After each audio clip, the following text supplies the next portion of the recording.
Olá, estamos iniciando mais um programa Conhecendo o Ministério Público. A qualificação dos gestores públicos reforça o combate à corrupção e aprimora o exercício transparente e responsável dos administradores. Com o objetivo de orientar gestores e administradores públicos em relação ao último ano de mandato, o Tribunal de Contas e o Ministério Público Gaúcho promovem encontros pelo interior do estado. E para falar sobre o assunto, convidamos o diretor da escola do TCE, Sandro Berg, e o promotor de justiça, Luiz Eduardo de Menezes, que atua na Procuradoria de Prefeito. Senhores, é um prazer tê-los aqui conosco no programa. Eu vou iniciar com o Tribunal de Contas, doutor Sandro, lhe perguntando exatamente o seguinte: nós já tivemos 4 encontros pelo interior aqui do estado, e esses encontros de controle, de orientação, qual a sua avaliação que o senhor faz neste momento?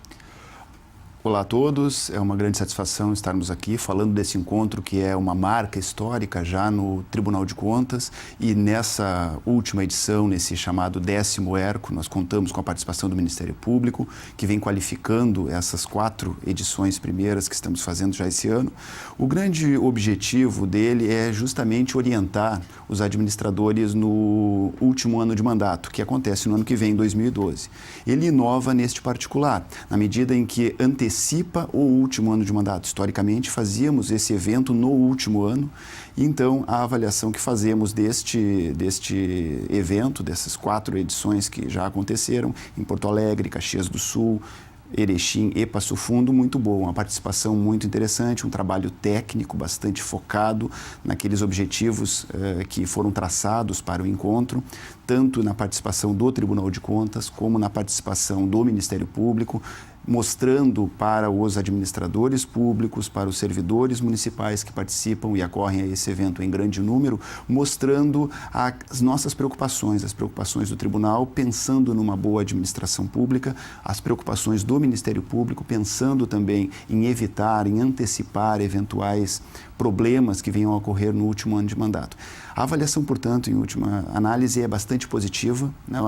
A presença de administradores municipais e de servidores é bastante intensa, né? E nós desejamos e estamos qualificando cada evento para que cada edição seja cada vez melhor. Nós já estamos na 10ª edição, me parece.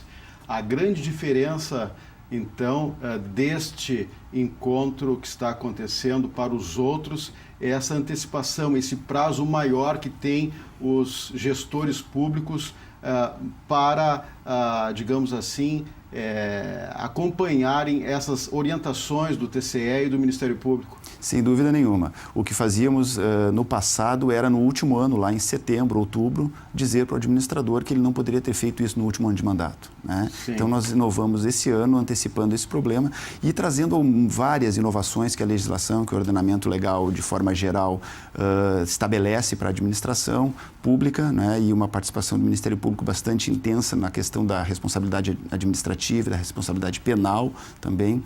Nós procuramos contemplar essa relação intensa, não só de parceria neste evento, mas de uma parceria institucional entre o Tribunal de Contas e o Ministério Público, não só no campo da orientação, mas também no campo da própria atuação institucional. Então, nós temos uma complementaridade crescente e muito grande, Tribunal de Contas e Ministério Público, tanto no campo das nossas atuações ordinárias, quanto no campo das nossas atuações mais pontuais, como é o caso da nossa rede de controle da administração pública, onde, junto com outros órgãos de controle, Ministério Público do Estado, Tribunal de Contas da União, Polícia Federal, enfim, vários outros órgãos se reúnem ordinariamente e debatem temas, articulam ações coordenadas no campo do combate à corrupção, como tu tinhas, num primeiro momento, levantado. Claro.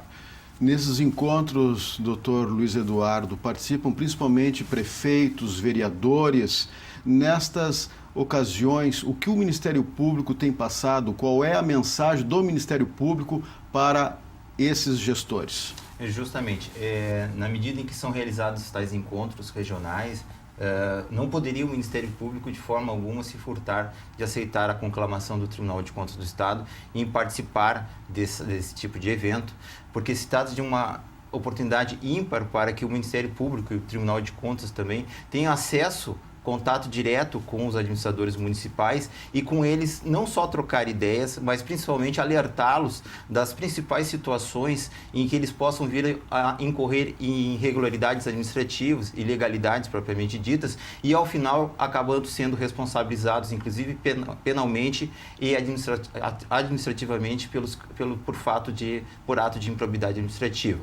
É o momento em que nós, principalmente da Procuradoria de Prefeitos, que temos participado dos encontros, temos a oportunidade de expor situações concretas aos gestores públicos, situações nas quais eles têm que tomar redobrada cautela, principalmente no último ano de mandato, para que ao final acabem não sendo responsabilizados. Nessa troca de experiências, digamos assim, quais são as maiores dificuldades que esses gestores têm colocado para o Ministério Público, para o Tribunal de Contas? A principal aflição trazida por eles é justamente desrespeito às questões relacionadas com as licitações e com a administração dos bens municipais, que são justamente aquelas duas hipóteses em que ocorre a maior incidência de denúncias oferecidas contra os prefeitos municipais perante a 4ª Câmara Criminal.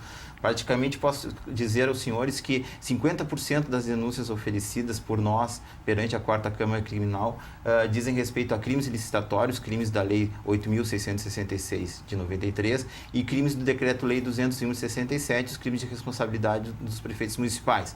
São crimes de peculato, desvio ou apropriação de recursos públicos, crimes de uso indevido de bens públicos também e principalmente os crimes licitatórios, dispensa indevida de licitação e fraude em licitação. Claro.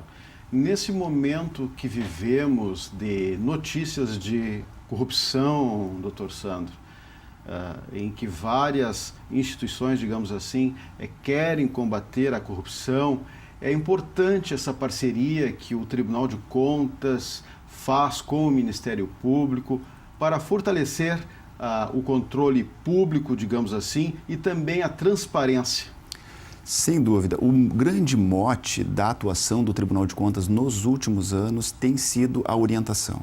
Nós temos envidado esforços intensos no campo da orientação, justamente porque o que se pretende é isso que o Dr. Luiz Eduardo falou, é antecipar, evitar que os problemas aconteçam na medida em que corrigir problemas, corrigir desvios não atende ao interesse público. Então, nós temos feito muitas ações, muitas atividades, nós temos buscado muitas parcerias e uma das principais parcerias que nós temos buscado na capacitação e no controle da administração pública, evitando a corrupção, buscando minimizar os efeitos da corrupção, é justamente com o controle interno.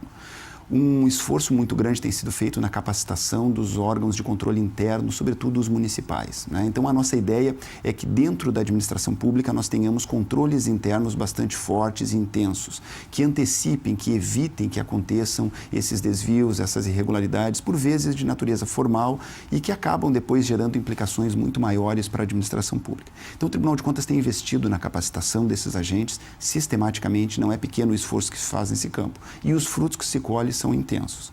Outro eixo de atuação também no campo do controle, que alcança o controle social e que encosta no campo da transparência, é a ideia também da capacitação dos membros dos conselhos municipais. É uma atuação intensa que viemos fazendo na capacitação dos membros dos conselhos municipais de saúde, de educação. Nós estamos preparando um pacote de cursos orientados para esses atores, justamente com a ideia de capilarizar esse controle. Nenhum órgão de controle, mesmo de forma articulada, os institucionais, dão conta de capilarizar a sua atuação. Então, nós precisamos da sociedade junto e nesse espaço de interação com a sociedade nós temos colhido nos últimos anos, mais recentemente de forma mais intensa, muitos frutos, que é o caso da nossa ouvidoria, por exemplo, que nesse primeiro semestre de 2011, em comparação com o primeiro semestre de 2010, nós aumentamos em mais de 300% a participação das pessoas na ouvidoria, ou seja, as pessoas vêm buscando o Tribunal de Contas, oferecendo denúncias, pedindo informações, e isso nós julgamos uma meta interessante, na medida em que as pessoas confiam no Tribunal de Contas, entram no portal do Tribunal de Contas, que é um manancial de informações fantástico. sobre toda a administração pública, numa série histórica muito longa. As pessoas mesmo, membros da sociedade, entram no portal, capturam dados, tabulam esses dados e encaminham para o Tribunal de Contas apontando, olha, vejam isso, cuidem aquilo. Então, isso nós entendemos uma interface muito rica, muito produtiva com a sociedade. E o interessante também é que uma boa parte, uma terça parte dessas intervenções da sociedade acabam redundando em falhas que são apontadas no nosso relatório de auditoria. Então, vejam, essa interação com a sociedade, ela vem se mostrando intensa. E isso é fruto da transparência, da demonstração dos dados, da participação da sociedade, da capacitação de membros da sociedade para interagir com a administração pública. Então, são dados interessantes. Perfeito. Doutor Luiz Eduardo, e o Ministério Público Gaúcho tem se deparado com muitos casos de improbidade administrativa? Sim, e salientando, principalmente essa manifestação do Dr. Sandro, que esses encontros servem também para o Ministério Público propor uma nova linha de atuação, deixando um pouco de lado a sua ação persecutória, repressora de ilícitos penais e por atos de improbidade administrativa. O Ministério Público se alia com o Tribunal de Contas a fim de estabelecer uma linha de atuação socioeducativa dos gestores públicos, num trabalho verdadeiramente pedagógico, a fim de esclarecer situações, estabelecer fatos da vida cotidiana da administração pública municipal que podem eventualmente importar em responsabilização penal e por improbidade administrativa. E justamente na seara da improbidade administrativa, que particularmente os promotores de justiça das localidades, das comarcas, que atendem cada um desses municípios, se deparam corriqueiramente com aqueles atos previstos nos artigos 9º, 10º e 11 da Lei de Improbidade Administrativa, que são justamente atos administrativos que importam em prejuízo, a dano ao erário, importam em enriquecimento ilícito, importam em violação aos princípios básicos da administração pública e que são objeto de investigação pelos promotores de justiça locais em sede de inquéritos civis, justamente visando a apuração desses atos de improbidade.